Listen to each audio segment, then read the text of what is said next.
Assalamualaikum warahmatullahi wabarakatuh. Bismillahirrahmanirrahim. Alhamdulillahirabbil alamin. Wassalatu wassalamu ala sayyidina Muhammadin wa ala alihi wa sahbihi ajma'in. Amma ba'd. Hadirin yang dimuliakan Allah Subhanahu wa taala. Hari ini kita akan membahas mengenai adabul masajid. Adab-adab baik itu masuk ke dalam masjid, di dalam masjid ataupun keluar dari masjid. Yang pertama adalah masajid. Ini bentuk jamak dari kata masjidun. Masjid ini bukan bahasa Indonesia, tetapi sudah menjadi bahasa Indonesia. Masjid ini adalah serapan dari bahasa Arab. Masjidun artinya apa? Tempat sujud. Dari kata sajada yasjudu. Kenapa masjid itu diambil kata dari kata sajada yasjudu, dari kata sujud? Tidak digunakan kata ruku. Disebutnya marka.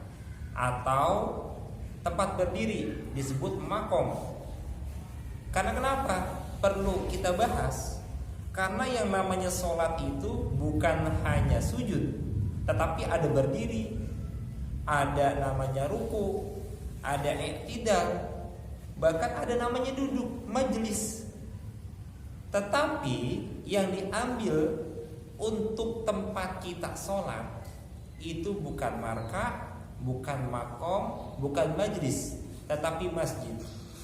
Alasannya adalah karena di antara gerakan sholat atau rukun fi'li, rukun perbuatan sholat yang paling utama dari takbiratul ihram sampai salam itu adalah sujud. Makanya diambil dari kata sujud. Masjid, tempat sujud. Di Indonesia lebih unik lagi. Masjid ini memiliki banyak nama. Ada musola, ada langgar, ada apa lagi? Ada surau. Nah, untuk semuanya dalam prinsip ilmu fikih itu semuanya sama. Mau musola, mau langgar, surau itu sama. Yang penting bangunannya di atas tanah wakaf. Makanya kalau kita di Tarim, di Hadramaut, ataupun di Mekah, di Madinah, ataupun di Mesir, itu tidak ada kata istilah musola. Semuanya itu menggunakan nama masjid. Yang membedakan apa? Masjid kecil, masjid besar itu sama namanya masjid. Kalau di Indonesia, masjid besar namanya masjid, masjid kecil namanya musola. Yang membedakan, yang kecil tidak digunakan untuk sholat Jumat, yang besar digunakan untuk sholat Jumat. Masjid merupakan buyutullah, rumah-rumah Allah. Jadi kalau kita mau tanya rumah Allah di mana, yaitu masjid. Ini menjadi perbandingan nanti. Masjid yang ada di Mekah, masjid yang ada di Madinah, kemudian Masjidil Aqsa yang ada di Palestina, ini memiliki keistimewaan yang berbeda. Kalau Masjidil Haram yang ada di Mekah, itu kalau seseorang sholat di sana, berbuat kebaikan di sana, itu pahalanya 100.000 kali lipat apabila dia melakukan di luar masjid itu. Sedangkan Masjid Nabawi itu seperti orang melakukan kebaikan lipatan gandanya adalah 1.000. Sedangkan Masjid Al-Aqsa adalah 500. Bagaimana kalau masjid-masjid di Indonesia? Ya satu. Di luar negeri satu. Tetapi bagi orang yang berjamaah tentunya berbeda. Jadi kalau pertanyaan rumah Allah di mana, yang pertama yaitu Masjidil Haram. Wa man ulika qalbuhu biha azallahu Allahu fi zillihi yaumal qiyamah. Barang siapa yang hatinya tergantung kepada masjid, maka Allah akan naungi dia pada hari kiamat, di mana tidak ada naungan kecuali naungan Allah. Maksudnya bagaimana? Jadi hati seseorang nih, kalau misalnya dia tergantung kepada masjid, rasanya rindu. Qalbuhu mushtaqun bil masajid. Orang yang hatinya rindu dengan masjid itu berbeda dengan orang yang tidak rindu. Contohnya bagaimana? kalau seandainya ada suara azan, Allahu Akbar, Allahu Akbar, orangnya ada di kantor, tetapi dia dengar azan di masjid, maka hatinya langsung berkata, sudah ada panggilan untuk diriku. Maka dia segera berangkat untuk menuju masjid. Dia lagi berdagang, ketika itu dia dengar azan, karena hatinya bergantung kepada masjid, maka ketika dengar azan dia langsung segera sholat ke masjid. Itulah yang disebut hatinya bergantung ke masjid. Bukan orang yang tidur di masjid, bukan orang yang santai-santai di masjid, bukan. Dia amalnya hanya dunia, dia sedang bekerja, tetapi tatkala dia dengar azan, kemudian dia langsung bersegera menuju masjid. Itulah disebut mustaqun bil masajid, orang yang hatinya rindu kepada masjid. Insya Allah orang yang seperti itu akan mendapatkan naungan nanti pada hari kiamat, di mana tidak ada naungan kecuali naungan Allah Subhanahu wa taala. Fayudlabul masyu ilaiha biishtiyakin ma'as sakinati wal waqar. Hendaklah kalau kita jalan ke masjid itu penuh santai. Maksudnya bagaimana? Pelan-pelan, tenang, jangan terburu-buru. Lah kalau datangnya komat ya pasti lari. Kalau datangnya pas amin ya pasti lari. Makanya kalau mau datang supaya jalannya itu tenang, penuh kelembutan, datangnya sebelum komat. Apalagi yang bagus pas dengar azan Allahu Akbar, panggilannya pertama, segera menuju masjid. Insya Allah dia datangnya ya lebih santuy lagi. Dan kalau bisa lagi, wudunya di rumah. Wudunya di rumah, kemudian dia sebelum azan dia datang, itu yang lebih baik lagi. Jadi memang anjurannya ketika kita mau berangkat ke masjid, itu jalanlah dengan penuh ketenangan. Waduhuluha bil yumna ma'a tanzifina 'alaihi kharijaha. Dan masuk ke dalam masjid pakai kaki kanan. Ingat, kaki kanan, jangan pakai kaki kiri. Ini rumah Allah, rumah yang baik, maka diusahakan pakai kaki kanan. Bahkan ada seorang ulama, dia masuk masjid salah, masuknya pakai kaki kiri. Untuk menembus dosanya, dia itu puasa selama 1 minggu. Kalau kita salah mulu, puasa berapa bulan jadinya? Makanya tatkala kita masuk ke dalam masjid, kita harus konsentrasi, harus awareness bahwasanya kita masuk ke rumah Allah, harus pakai kaki yang paling bagus, yaitu kaki kanan. Dan kemudian jangan lupa tanzifina 'alaihi kharijaha, rapihkan sendalnya. Kita sholat safnya rapi, barisnya lempeng, lurus. Tapi tatkala niat di luar, sendalnya pada berantakan. Ini kagak mencontohkan orang Islam. Makanya kalau misalnya kita mau masuk masjid, kan sendal gini nih, nah kita taruhnya begini, dirapihkan. Istilahnya jangan sampai di dalam rapi kelihatannya, di luarnya berantakan. Malu sama orang yang lihat. Yang lebih malu lagi apa? Sendal pada hilang di masjid, bahaya. Wa qauluhu inda duhul, dan ketika masuk bacalah Allahumma ftahli abwaaba rahmatik. Ini yang paling simpelnya. Bisa juga bismillahirrahmanirrahim, Allahumma sholli ala sayyidina Muhammad wa ala ali sayyidina Muhammad, Allahumma ftahli abwaaba rahmatik. Itu bisa. Ya Allah, bukakanlah untukku pintu-pintu rahmatmu, kasih sayangmu.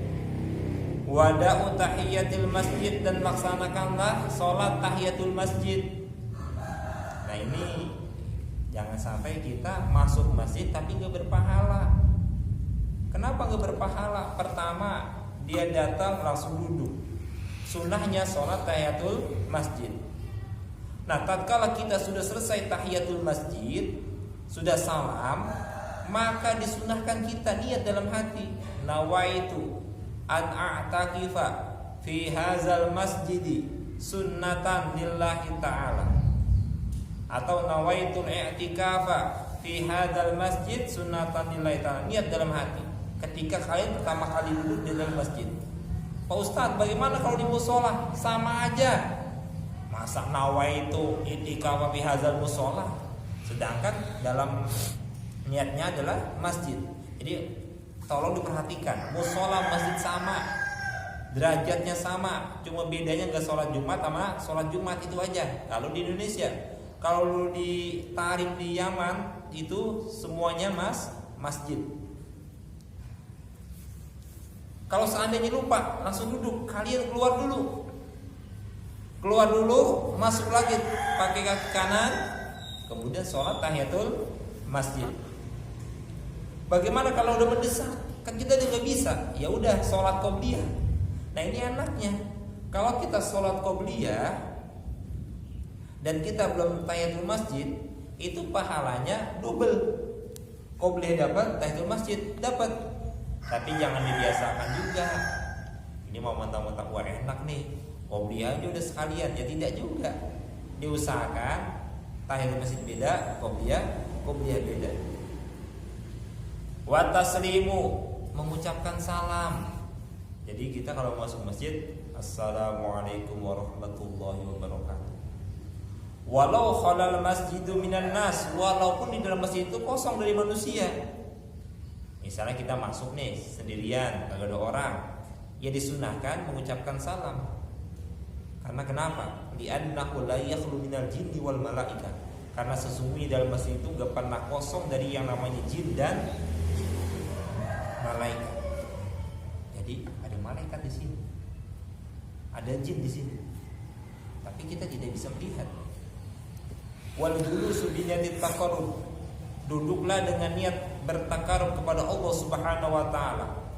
Wa muraqabatullahi ta'ala wal iktsar min zikrihi. Kemudian niat bertakarub dan mendekatkan diri kepada Allah dan memperbanyak zikir di dalam masjid, baca istighfar, baca sholawat, baca tasbih, baca tahlil. Itu adalah zikir-zikir yang dianjurkan oleh Rasulullah sallallahu alaihi wasallam. Kemudian wajtinabul khusumah, enggak boleh berdebat di dalam masjid. Wa alla yantakila min makanihi illa lihajatin, dan tidak boleh pindah. Jadi misal duduk di sini, pindah ke sana. Kalau bisa istiqomah. Bahkan di zaman Nabi saja ada seorang sahabat Nabi namanya Tauban. Itu dia selalu duduk di pojok kanan, dia nggak mau pindah. Karena kenapa? Agar istiqomah di tempatnya di sana. Tetapi ada juga yang berpendapat kalau seandainya kita sholat sunnah ba'diyah, qobliyah, itu di beda tempat. Kenapa? Agar tempat kita sholat itu menjadi bukti bahwasanya kita pernah sholat di atas dia, dan itu akan menjadi saksi kita nanti di akhirat. Tapi kalau duduknya istiqomah di sini misalnya, makanya kita kalau ke masjid itu memang harus punya tempat yang spesial bakal kita. Tetapi tempatnya ini jangan di belakang. Saya Ustadz nyari tempat yang spesial di mana? Di belakang. Di belakang apa? Di belakang tiang. Kenapa kamu nyari di belakang tiang? Biar kalau saya tidur sholat Jumat nggak kelihatan. Ini kamu bukan cari keutamaan, tapi cari sesuatu yang melanggar aturan. Carilah tempat yang posisi yang terbaik. Misal sholat depan, cari yang mana yang menurut kita itu paling nyaman. Wa alla yarfa'a sautu bi hadratil musallin, jangan mengangkat suara kalau ada orang sholat. Nah ini perlu diperhatikan. Misalnya ada orang lagi sholat, kita lagi baca Al-Quran, kita harus sadar, oh ya saya mau baca Quran tapi dalam sholat, suaranya kita pelankan, jangan dikencengin, salah. Kan saya kan ibadah, ya kan dua-duanya ibadah. Nah tapi dia lagi sholat itu butuh ketenangan. Kan kalau baca Al-Quran bisa suara itu dipelankan, yang penting terdengar oleh telinga sendiri. Takutnya tatkala kita membaca Al-Quran ada orang sholat itu sholat baca Al-Fatihahnya kagak kelar-kelar, enggak selesai-selesai. Kenapa? Karena kagak khusyuk. Kita berbarengan dengan bacaan Al-Quran kita. Wa alla yamurru baina aydihim, dan janganlah kita lewat di depan orang sholat. Ini perhatian banget. Makanya kalau di masjid-masjid itu biasanya ada sutro. Sutro itu apa? Pembatas. Jadi misalnya orang sholat ada sutrohnya, papan kecil tuh, yang kayak sejadah gitu, ditaruh di depan orang sholat. Tujuannya apa? Agar kalau ada orang lewat itu bisa tahu, wah ini ada orang sholat. Dia lewat di depan sutrohnya. Bagaimana kalau pakai sejadah? Minimal pakai sejadah ada tandanya. Kenapa? Kalau seandainya kita tahu betapa besarnya dosa melewati orang yang sholat, lebih baik kita berhenti di sana menunggu sampai 40 tahun. Ya kecuali anak-anak kecil kan gak berdosa. Kalau anak kecil lewat, ya kalau kita usahakan kita tahan dulu. Kemudian bagaimana kalau dia lewat juga kita tahan gini? Kita tahan. Gini tahannya nih. Ya tapi yang bergerak hanya tangannya aja, jangan kakinya. Lah kalau kakinya kita selengkat, kamu namanya bercanda lagi sholat, tahan gini, gak apa-apa. Yang penting jangan dipukul orangnya, ditahan. Wa alla yakhuda fi kalami ahli dunya. Dan janganlah kamu ikut campur tatkala ada orang lagi ngomongin masalah dunia. Jadi gak boleh gosip di masjid, kagak boleh ngomongin orang, kagak boleh. Kemudian ngomongin masalah kekayaan di dunia nih, kagak boleh. Apalagi jualan di masjid, kagak boleh. Ini orang jualan di masjid diumumin lagi pakai speaker, kagak boleh. Bahkan Rasul itu mendoakan supaya kagak laku tuh jualannya. Jadi kalau mau jualan di lataran. Misalnya masjid-masjid besar ada jualan, itu bukan di masjidnya, itu namanya di latarannya. Kalau di lataran di pinggir jalannya nggak jadi masalah. Yang nggak boleh di dalam masjidnya. Misalnya dia jualan di sini, kan masjid nih, jualan di sini, yang nggak boleh.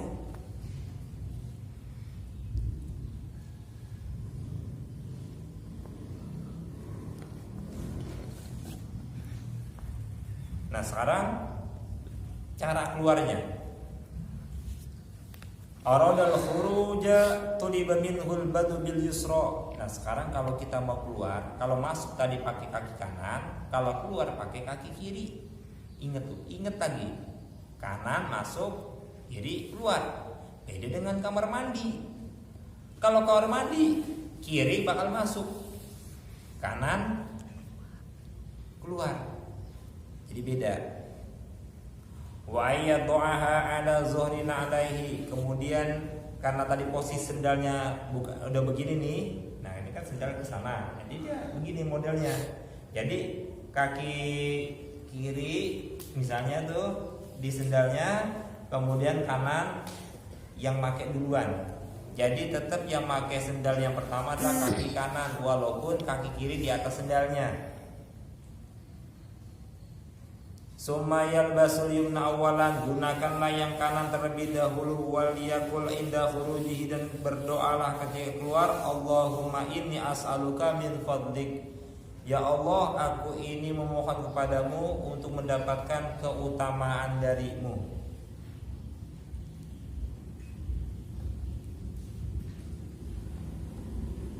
Wa an Anas radhiyallahu anhu, man asraja fi masjidin sirajan lam tazalil malaikatu wa hamalatul arsy tastaghfiru lahu ma dama fi dzalikal masjidi dawuhu.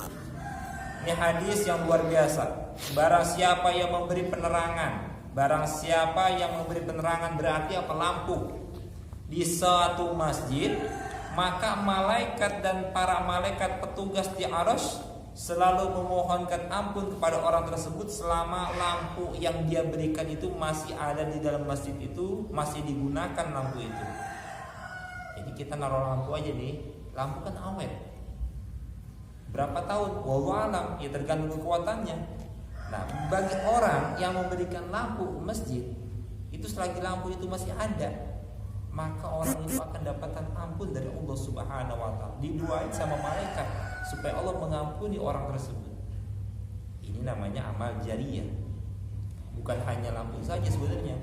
Yang amal jariyah itu kipas angin juga bisa. Tapi memang di sini hadis ini adalah lampu penerang.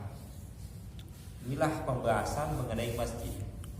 Jadi ingat, selama bulan suci Ramadan ini kita gunakanlah kesempatan kita untuk memakmurkan masjid lebih-lebih. Maksudnya apa? Biasanya kita di rumah, Ramadan kita makmurkan masjid kita. Karena sholat berjamaah di masjid pahalanya 27 lipat daripada sholat sendiri di rumah. Jangan sampai keutamaan di bulan suci Ramadan lewat begitu saja tanpa ada bekas pada diri kita, terutama sholat di dalam masjid. Terima kasih banyak, mudah-mudahan ada manfaatnya. Wallahul muwaffiq ila aqwamit thoriq. Wassalamualaikum warahmatullahi wabarakatuh.